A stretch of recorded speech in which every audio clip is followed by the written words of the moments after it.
ada dari mahasiswa Fakultas Keperawatan Universitas Riau.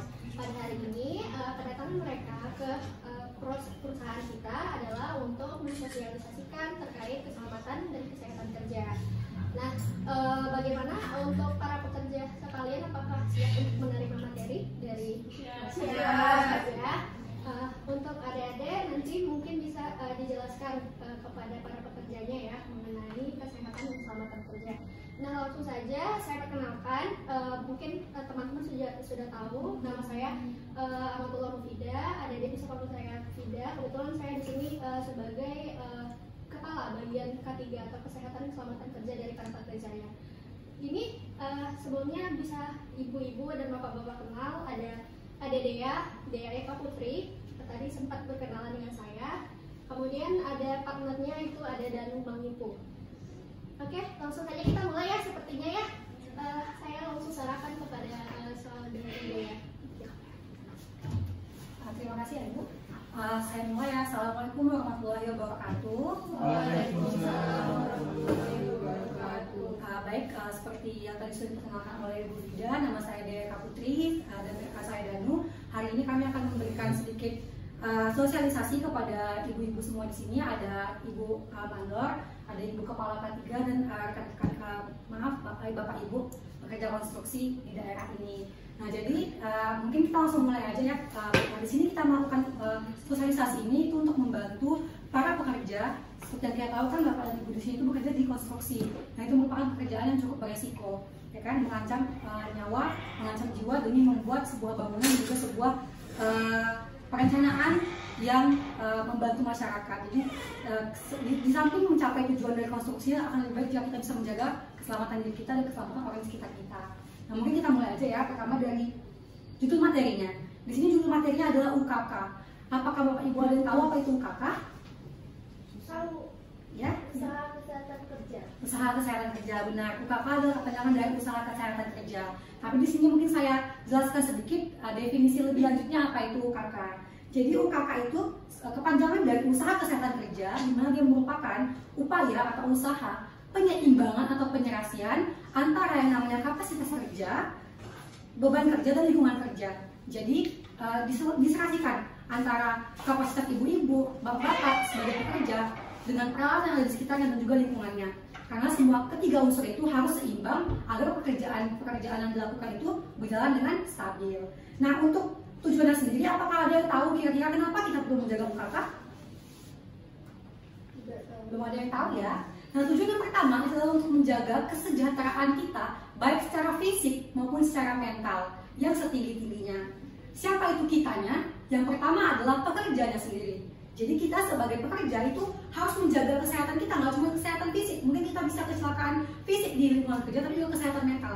Karena sering sekali kita itu terbebani dengan peralatan dan beban kerja yang ada di lingkungan kerja kita. Sehingga tidak cuma kecelakaan fisik, kecelakaan mental juga bisa menyerang kita sebagai pekerja. Selain itu apa lagi? Adalah orang-orang yang ada di sekitar tempat pekerjaan kita, misalnya masyarakat. Jadi selain dari pekerjanya, jika ada kecelakaan kerja ataupun hal-hal yang tidak diinginkan, itu bisa juga menimpa pada orang-orang yang ada di sekitar kita, seperti itu. Nah, kira-kira apa saja faktor yang mempengaruhi keselamatan di lingkungan kerja? Ada yang tahu nggak apa aja faktor yang harus kita jaga nih untuk mencapai keselamatan kerja? Lingkungan kita.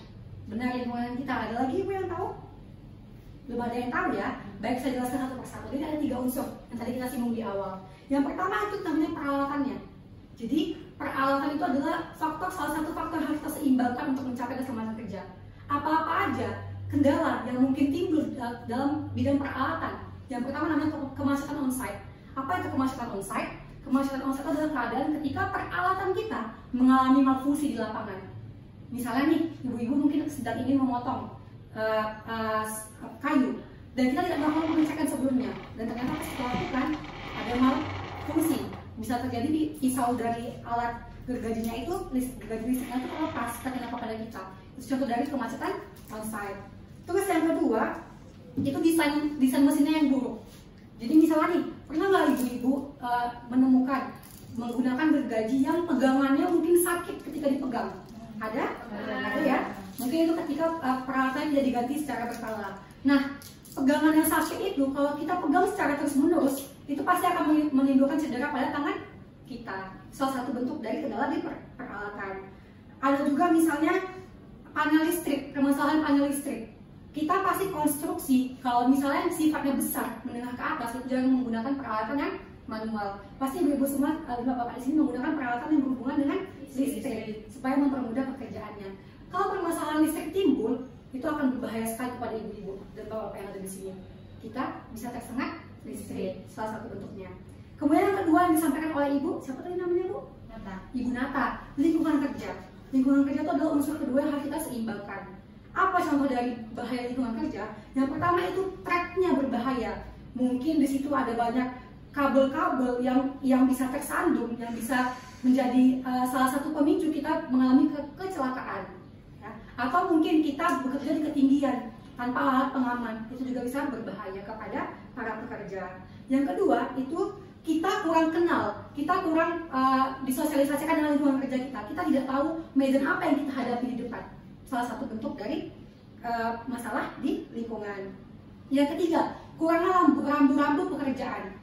Jadi seharusnya itu di tempat konstruksi pasti ada rambu-rambu pekerjaan. Misalnya nih, pernah kalau misalnya di jalanan kita sedang mengebor aspalnya, pasti ada rambu-rambu yang dipasangkan di situ bahwa di sana tidak boleh orang lewat. Nah, kalau misalnya tidak ada rambu-rambu, orang tidak akan tahu bahwa di depan itu ada medan yang berbahaya. Jadi bisa menimbulkan kecelakaan kerja. Terus yang ketiga, yang terakhir itu adalah benda yang jatuh. Karena kalau untuk kerja konstruksi itu kan berhubungan dengan ketinggian. Bisa jadi mungkin Ibu Nata di bawah sedang melakukan pemotongan pada kayu.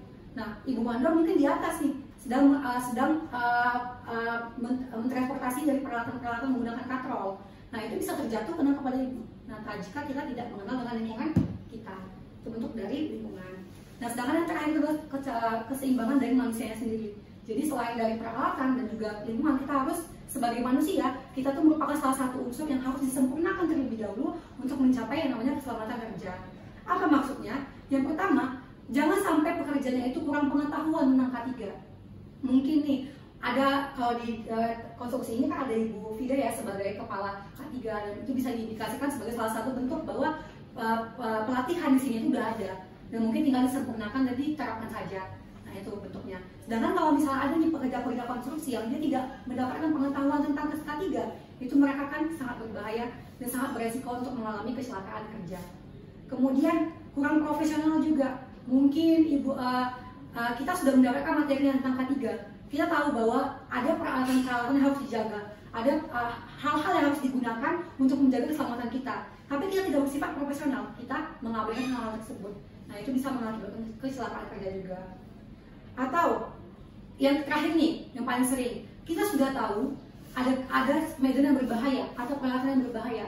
Tapi karena kita merasa tertuntut nih, karena biasanya kalau kerja konstruksi itu sifatnya ini ya, borongan ya, harus selesai dalam kurun waktu tertentu. Nah, kita memaksakan diri. Kita sudah tahu ada yang berbahaya di depan, tapi karena kita ingin memenuhi kapasitas kerja kita, harus memenuhi tanggung jawab kita memaksakan diri. Itu juga berbahaya. Bu, kemudian apa saja yang dari yang saya jelaskan tadi, kira-kira apa saja nih penerapan apa saja yang harus kita realisasikan di lingkungan kerja? Ada yang tahu? 3 unsur yang harus kita sempurnakan hampir sama yang saya jelaskan tadi. Ada yang tahu? Belum tahu ya. Yang pertama itu adalah tenaga kerjanya. Jadi sebagai tenaga kerja kita itu harus terlebih dahulu mengenali, mendapatkan pelatihan dan juga informasi-informasi seputar dari kegiatan pekerjaan kita. Begitu juga dengan K3. Yang kedua, peralatannya. Peralatan tersebut yang akan kita gunakan itu harus teruji sesuai dengan standar yang sudah dikeluarkan. Ya. Dan yang terakhir itu sistem manajemennya. Jadi harus ada manajemen yang diterapkan di tempat konstruksi itu untuk menjamin keselamatan kerja dari para pekerja. Misalnya seperti di konstruksi ini itu ada bagian divisi K3, salah satu bentuk manajemen dari tempat konstruksi yang baik seperti itu, Ibu. Kemudian saya tadi menyinggung terus K3. Kira-kira ada yang tahu apa itu K3? Mungkin kepanjangannya ada yang tahu? Belum tahu ya. Jadi K3 sendiri itu adalah kesehatan dan keselamatan kerja. Jadi dia merupakan salah satu upaya yang kita lakukan untuk mempertahankan dan meningkatkan derajat kesehatan setinggi-tingginya, baik secara fisik, mental, dan juga sosial. Atau mungkin secara mudahnya kita bisa bilang K3 ini merupakan salah satu bentuk dari UKK atau merupakan program dari UKK. Apa aja yang perlu kita terapkan dalam K3 itu? Selain dari yang kita sebutkan tadi, peralatan, pengetahuan, dan juga lingkungan kerja, ada yang namanya sikap kerja ibu-ibu. Jadi kita harus menerapkan sikap kerja yang sesuai dengan ergonomi kita. Ergonomi itu artinya adalah dunia pekerjaan kita. Kita harus menggunakan menjaga sikap atau manner kita dalam bekerja sesuai dengan beban kerja kita. Apa aja yang kita jaga? Yang pertama, itu kita harus bekerja dalam posisi yang normal. Pernah nggak ibu-ibu lagi mungkin mengaduk semen, memotong barang, tapi posisi badannya tidak normal? Ada yang tahu posisi badan normal seperti apa? Belum tahu? Lurus benar ibu. Jadi posisinya adalah seperti ini, tegak. Dari punggung kita itu tegak. Tapi mungkin ketika kita sedang bekerja, kita mengabaikan hal itu, kita membungkuk. Itu salah satu bentuk dari posisi yang tidak normal, atau kita bilang kurva C, kurva S. Jadi kurva S itu adalah bentuk yang tegak, kurva C itu seperti huruf C, dia membungkuk. Kemudian yang kedua apa? Kita harus mengurangi beban yang berlebihan. Beban yang berlebihan seperti apa? Kita lakukan pekerjaan tidak sesuai dengan kapasitas tubuh kita. Ada yang tahu contohnya seperti apa? Ngangkat semen berat, benar. Atau misalnya juga bisa kita menarik barang yang ukurannya itu lebih besar daripada tubuh kita sendiri. Itu berbahaya. Karena bisa jadi ketika kita tidak fit atau kita sedang tidak siap gitu dengan beban tersebut, kita bisa tertimpa atau mungkin mengalami cedera-cedera. Cedera yang paling sering adalah cedera punggung. Karena tumpuan itu di punggung ya ibu. Jadi paling sering cedera itu di bagian punggung. Aku tidak menutup kemungkinan bagian tubuh lain juga bisa mengalami cedera. Yang ketiga apa? Kita usahakan agar peralatan itu ada di jangkauan kita. Kenapa penting? Seperti yang kita ketahui tadi, lingkungan kerja konstruksi itu berbahaya. Bisa jadi ada kabel-kabel, ada batu-batu, ada peralatan-peralatan yang tidak diharapkan di depan kita. Kalau misalnya jauh, saya mau ngambil gergaji, tapi di sini ada kabel, saya bisa tersandung dan saya bisa mengalami cedera ataupun masalah-masalah yang lain gitu. Itu berbahaya untuk kita. Kemudian yang selanjutnya apa? Bekerja sesuai dengan ketinggian dari tubuh kita. Maksudnya seperti apa? Misalnya ibu-ibu di sini mau mengelas. Kira-kira kalau posisi mengelas yang paling enak itu ibu-ibu merasakan di sini seperti apa? Apakah di bawah membungkuk? Apakah setinggi tubuh ibu-ibu atau di atas? Seperti apa yang kira-kira enak? Setinggi tubuh ya. Ya, jadi kita harus menyesuaikan antara kenyamanan tubuh kita dengan posisi benda tersebut. Tubuh kita tuh sudah tahu posisi apa yang enak, posisi apa yang aman untuk kita.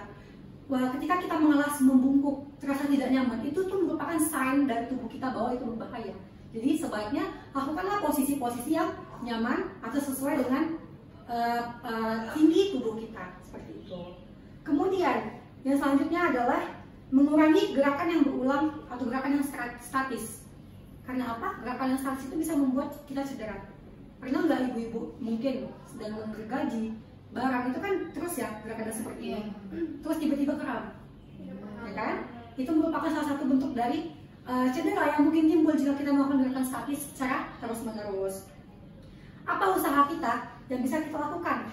Kita bisa mungkin nih peregangan sedikit-sedikit. Jadi jangan dipaksakan terus menggergaji tanpa membiarkan otot kita untuk beristirahat. Ya. Kemudian yang ketujuh itu meminimalisirkan titik beban. Apa contoh dari meminimalisirkan titik beban? Mungkin ada peralatan-peralatan nih yang di bagian pemegangnya itu perlu tumpuan yang tajam gitu. Nah itu bisa kita kasih ganjal atau bantalan supaya meminimalisirkan dari titik tumpu yang berlebihan ketika dipegang seperti itu. Kemudian yang selanjutnya itu memiliki cukup ruang atau cukup jarak untuk melakukan pekerjaan. Jadi jangan melakukan pekerjaan di tempat yang sempit ibu-ibu, itu sangat berbahaya. Kalau kita mengangkat barang di tempat yang sempit yang ramai, mungkin ada teman-teman konstruksi lainnya yang sedang melakukan pekerjaan lain di situ. Kalau tertabrak, saling menabrak atau mungkin kita menyenggol peralatan-peralatan yang berbahaya itu bisa cedera. Ibu. Kemudian yang selanjutnya yang saya senggol tadi, kita lakukanlah peregangan-peregangan di antara pekerjaan yang kita sedang lakukan supaya tubuh kita lebih rileks. Yang ke-10 itu kita ciptakan lingkungan kerja yang nyaman supaya kita juga di sana tuh merasa aman, tidak ada tekanan secara mental. Kemudian yang ke-11 itu kita buatlah display yang mudah dimengerti. Jadi biasanya kan kalau kita mau bekerja, kita pasti akan membuat rancangan pekerjaan terlebih dahulu. Nah itu biasanya mungkin yang bertanggung jawab adalah bapak atau ibu mandor.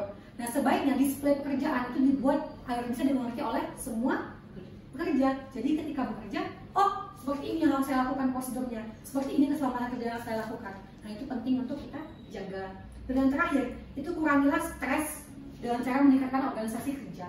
Jadi mungkin nih ibu-ibu di sini atau bapak di sini itu ada yang memiliki tekanan secara mental maupun tekanan secara fisik yang menimbulkan stres, itu bisa kita alihkan dengan cara organisasi kerja. Bisa kita kalau kita merasa tidak mampu untuk melakukan pekerjaan A, itu kita bisa minta bantuan orang lain atau bisa berkonsultasi kepada bagian K3 ataupun kepada ibu mandor ataupun direktur dari bagian konstruksinya, seperti itu ya. Nah mungkin untuk materi selanjutnya itu akan sekali kita demonstrasi masalah APD dan juga bentuk-bentuk kecelakaan kerja, itu akan disampaikan oleh saya dan terima kasih. Terima kasih Dea atas kesempatannya. Kita lanjutkan ke bagian apa sih bentuk-bentuk kecelakaan kerja yang terjadi di konstruksi atau di pekerja bangunan, seperti itu ya teman-teman semua, kakak-kakak. Yang pertama itu ada 3 jenis ya. Yang pertama ada karena sengatan listrik, ya sering kan ya terjadi untuk alat proyek yang sifatnya menggunakan listrik, terus ada permasalahan gitu kan, terjadi sengatan listrik, dan atau mungkin pemegang kabel yang tidak sesuai gitu kan, bisa terkena sengatan listrik. Atau yang kedua tertabrak, tertabrak oleh mesin atau alat konstruksi bangunan. Misalnya kita bisa tahu nih, kadang kalau misalnya kurangnya pengawasan atau kurangnya ketelitian, nah nanti kalau misalnya ada konstruksi yang sedang dikerjakan, misalnya menggunakan bulldozer atau gimana gitu kan, terus nanti ada pekerja di situ ternyata bisa kena tabrak dan sebagainya, itu gimana cara penanganannya gitu. Nah yang ketiga juga ada karena terjatuh. Ini yang paling sering ditemukan nih biasanya pada konstruksi, dimana kita tahu ya bahwasannya kalau kita lihat di wilayah-wilayah area konstruksi atau area di mana pekerja melakukan pekerjaannya, di situ kan bangunannya banyak yang belum jadi tuh, ibu-ibu, bapak ya. Jadi di situ jalanannya atau medannya itu pasti kasar gitu, belum jadi gitu kan. Nah itu dapat menyebabkan kondisi terjadinya kecelakaan seperti terjatuh. Nah di sini kita bakal belajar nih, gimana sih cara-cara atau kiat-kiat supaya kita bisa mengatasi ketiga permasalahan tadi. Yang pertama yang tersengat listrik, kemudian yang kedua yang tertabrak, yang ketiga itu kalau kita jatuh ya.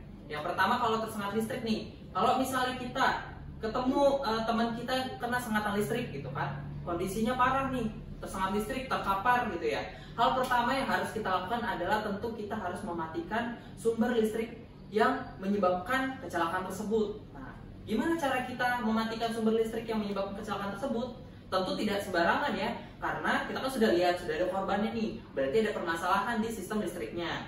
Nah, apa yang harus kita lakukan? Kita mematikan sumber permasalahan listriknya dengan cara kita bisa menggunakan alat-alat, seperti kita bisa menggunakan sarung tangan atau menggunakan benda-benda yang tidak menghantarkan listrik. Jangan pakai benda-benda yang besi atau secara langsung kita pegang, itu nggak boleh ya ibu-ibu, bapak-bapak semua. Jadi harus menggunakan ada medianya, kayak misalnya kita bisa menghentikannya menggunakan ada benda yang lain yang sifatnya kayak kayu, atau mungkin kita bisa menggunakan kain, kita balut dulu dengan kain untuk yang sumber listriknya itu, baru kita bisa cabut supaya mati, seperti itu. Baru kita bisa melakukan atau kita bisa panggil nih unit gawat darurat terdekat gitu, kita bisa rujuk ke sana segera untuk memberikan pertolongan pertama pada korban kecelakaan listrik, seperti itu. Kalau untuk yang konstruksi, nah tertabrak konstruksi bangunan, hal pertama yang harus kita lakukan adalah ketika misalnya kita menemukan teman kita korban tertabrak suatu benda, alat-alat konstruksi. Nah, yang pertama kita bisa mengecek dulu nih kondisi dari sang pasien. Kita tidak boleh langsung heboh atau harus langsung panik memindahkan pasien, itu dilarang ya ibu-ibu. Kita nggak tahu apa yang dampak atau akibat yang terjadi nih kalau kita menggerak-gerakannya, sehingga kita nggak boleh sembarangan menggerak-gerakkan korban, terutama korban yang mengalami tabrakan konstruksi seperti itu. Jadi kita nggak boleh sembarangan menggeser-geser atau memindahkan posisi. Terus kita juga harus tenang dalam melakukan pertolongannya. Kemudian jangan lupa kita harus ngecek tanda-tanda shock nih, tanda-tanda shock yang terjadi gitu kan. Kayak gimana, apakah lemas, kemudian ada enggak pernafasannya juga kita cek ya, kita periksa bagaimana pernafasannya, denyutnya ada atau enggak gitu. Kemudian selanjutnya kita bisa memberikan pertolongan seperti kita menghubungi bantuan untuk mendapatkan pertolongan utama yang cepat gitu, supaya pasien atau korban dapat ditolong. Nah kemudian yang ketiga, kalau luka jatuh nih, kalau misalnya biasanya kita luka jatuh, misalnya kita tersandung dan sebagainya, nah tentu kan misalnya ada luka gitu kan. Nah kalau misalnya ada luka, kita bisa nih lakukan perawatan pada lukanya, seperti kita bisa mengelap lukanya gitu kan, membidai lukanya seperti itu. Kemudian kalau misalnya ternyata kita terjatuh terus ada bengkakan di tubuh kita atau tubuh korban, kita bisa kalau memungkinkan kita cari sumber seperti kompres es gitu, kompres dingin supaya luka tidak membengkak seperti itu. Kemudian kita juga bisa membawa ke layanan terdekat, kalau layanan kesehatan terdekat kalau misalnya permasalahan-permasalahan yang gawat tadi sudah diatasi.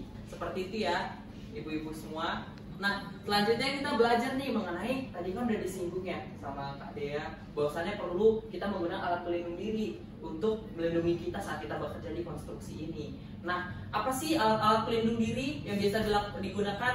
Coba nih buat ibu-ibu atau bapak-bapak di sini, biasanya kalau kerja di konstruksi nih, buat kakak-kakak teknik juga di sini, apa nih biasanya kalian gunakan? Kalau boleh saya tahu.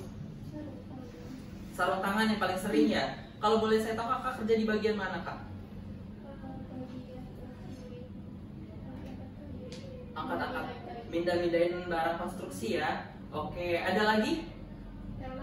Helm. Ya. Coba apa kira-kira kak gunanya kak? Itu tadi yang udah dibilang sama adik-adik tadi kan, atau ada benda yang jatuh, jadi kita harus pakai helm supaya melindungi kepala kita dari benda yang jatuh misalnya. Nah betul sama yang udah disebutkan tadi ya. Jadi kita ulang ya. Jadi ada beberapa alat pelindung diri ini melindungi diri kita dari kepala sampai ke kaki. Yang pertama yang paling atas tentu kita menggunakan helm. Nah helm ini biasa disediakan kan ya di konstruksi untuk keselamatan diri kita. Nah ini harus rajin ya, jangan diabaikan untuk penggunaan APD-nya. Nah terutama yang kepala ini. Nah, kita harus menggunakannya dengan baik dan benar seperti ini ya ibu ya. Nah, yang kedua, biasanya kalau misalnya konstruksi, kita kan pandangan kita terbatas ya. Atau kalau kita misalnya kerja di bagian pengelasan, pasti ada tuh pengelasan. Nah, jadi perlu dilakukan alat pelindung diri seperti alat pelindung mata ini. Nah, kita bisa menggunakan kacamata ini atau yang jenisnya seperti ini nih untuk mengelas, supaya mata kita nantinya tidak terkena cipratan dari listrik itu sendiri atau cipratan api itu sendiri. Nah kemudian jangan lupa kita juga harus memakai masker nih, memakai masker. Nah ini jenis masker yang digunakan ya, soalnya kalau misalnya di konstruksi bangunan yang belum jadi gitu kan, jadi banyak banget debu, betul kak, banyak debu, jadi kayak bisa mengganggu pernafasan kita, bisa bermasalah nanti kita kesehatan kita. Jadi kita perlu menggunakan masker seperti ini ya. Kemudian ada juga sarung tangan yang utama, dimana kita pasti kerja pasti megang pakai tangan ya. Terus banyak lagi resiko-resiko seperti benda-benda tajam, lalu benda-benda yang panas dan sebagainya. Kita perlu melakukan perlindungan terhadap tangan kita menggunakan sarung tangan. Sarung tangannya boleh menggunakan sarung tangan yang sifatnya gloves gini, yang terbuat dari rajutan, atau yang khusus didesain untuk pekerja bangunan seperti yang terbuat dari karet tebal seperti itu. Seperti ini ya untuk penggunaan sarung tangannya. Nah, kemudian tidak lupa kita juga menggunakan ada yang namanya penutup telinga. Nah, untuk beberapa situasi ini sifatnya kondisional, tapi diupayakan kalau misalnya ada harus digunakan. Apalagi kita pada pekerja-pekerja yang memang kebisingan suara yang dihasilkan di suatu area tersebut itu tinggi. Nah, untuk mencegah kita mengalami keadaan permasalahan telinga atau permasalahan pendengaran, Nah, kita perlu menggunakan alat pelindung ini seperti alat untuk meredam kebisingan di telinga kita. Nah, tapi situasinya harus dalam posisi yang aman ya. Jangan di tempat yang kita beresiko dan tidak diperlukan kita menggunakan alat pelindung telinga ini. Nantinya untuk komunikasi jadi terganggu sama teman yang lain. Kita juga jadi susah kalau misalnya untuk dapat instruksi dari yang lain, atau misalnya ada kecelakaan atau lain sebagainya, kita jadi sulit mendengar kalau kita pakai ini. Jadi sifatnya situasional ya Kak. Nah, kemudian nggak lupa kita juga menggunakan baju ya. Baju itu yang paling utama banget, baju konstruksi yang biasanya dari atas sampai bawah tuh nyambung semua bajunya ya Kak. Ada yang pernah lihat kan ya? Memang harus digunakan ya, itu untuk konstruksi. Nah, jadi itu diperlukan banget untuk kita melindungi diri kita dari paparan-paparan kotoran ataupun benda yang sifatnya dapat melukai diri kita seperti itu. Kemudian yang terakhir nih, yang paling familiar banget nih di konstruksi. Ini sepatu boot ya. Jadi sepatu boot ini gunanya tentu untuk melindungi kaki kita. Seperti yang tadi, medan yang kasar. Kemudian kita nggak tahu nih apa yang ada di situ, siapa tahu ada paku dan sebagainya. Nah, kita wajib menggunakan sepatu ini, sepatu boot, untuk melindungi kaki kita. Nah, cara pemakaiannya itu adalah kan kita sudah pakai baju yang panjang nih sampai ke bawah ya, baju pelindungnya. Nah, kita masukkan bajunya, kakinya itu di bagian kakinya kita masukkan juga ke dalam ya, jangan dikeluarkan. Jadi supaya kita mendapatkan perlindungan atau proteksi yang maksimal. Jadi dimasukkan aja semuanya, nggak apa-apa kayak gini. Itu ya.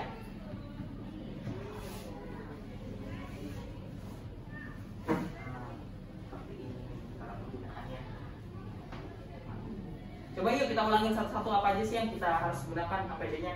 Yang pertama ada helm, kemudian kacamata, kemudian masker. Kalau diperlukan kita menggunakan penutup telinga, kemudian jangan lupa kita pakai baju ya, baju konstruksi, kemudian sarung tangan, dan yang terakhir sepatu. Oke, bagus banget nih buat pemahaman dari teman-teman semua. Selanjutnya kita masuk ke penjelasan mengenai kalau misalnya kita mau melakukan atau mau menggunakan APD-nya. Nah, di sini kakak-kakak di sini ada yang mau coba nggak? Atau ada yang berani nggak coba menggunakan APD-nya? Ayo, satu atau dua orang boleh deh.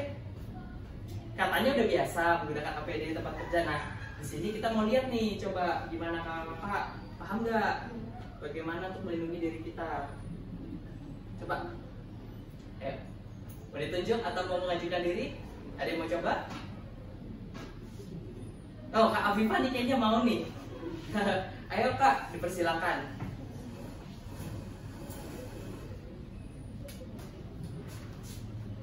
Coba Kak, boleh diinstruksikan apa aja sih yang kita perluin untuk melindungi diri kita?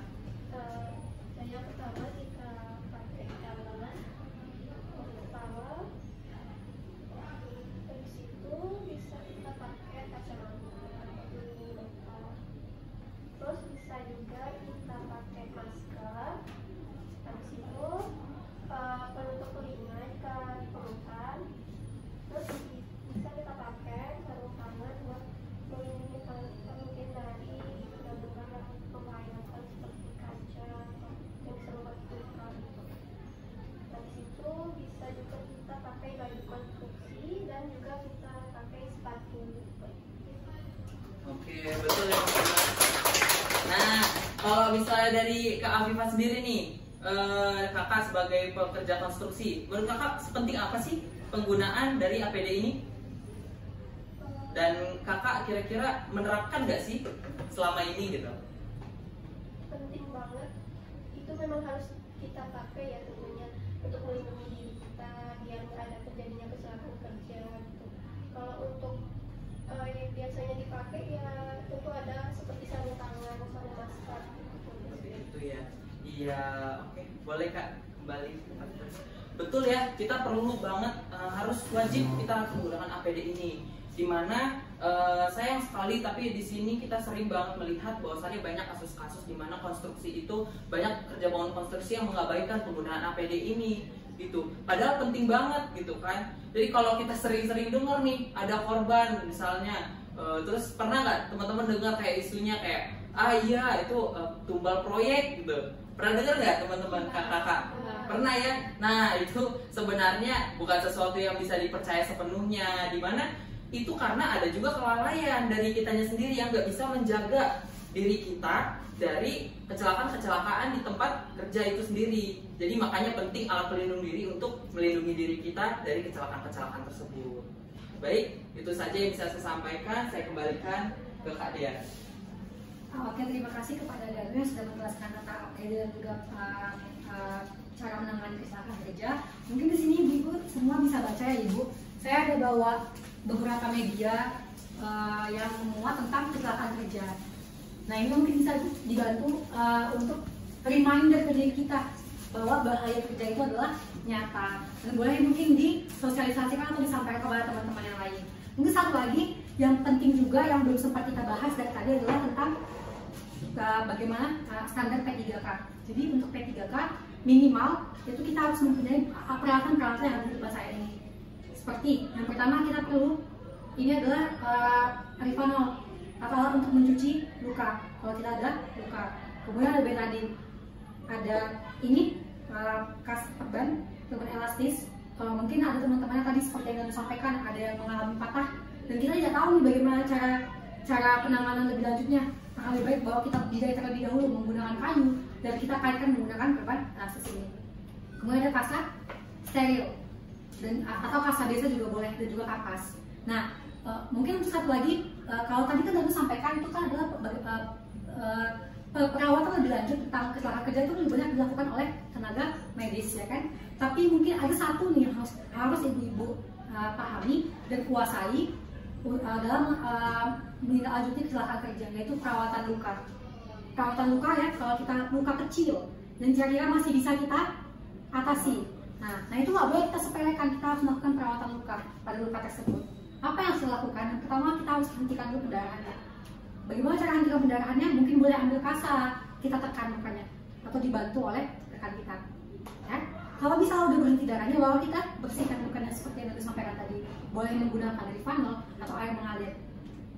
Nah itu kita tinggal bersihkan saja. Kalau ada kotoran-kotoran kita bersihkan. Dan juga itu termasuk area di sekitar lukanya. Nah, nanti apakah lukanya perlu ditutup atau tidak itu kita kembalikan kepada tim medisnya nanti.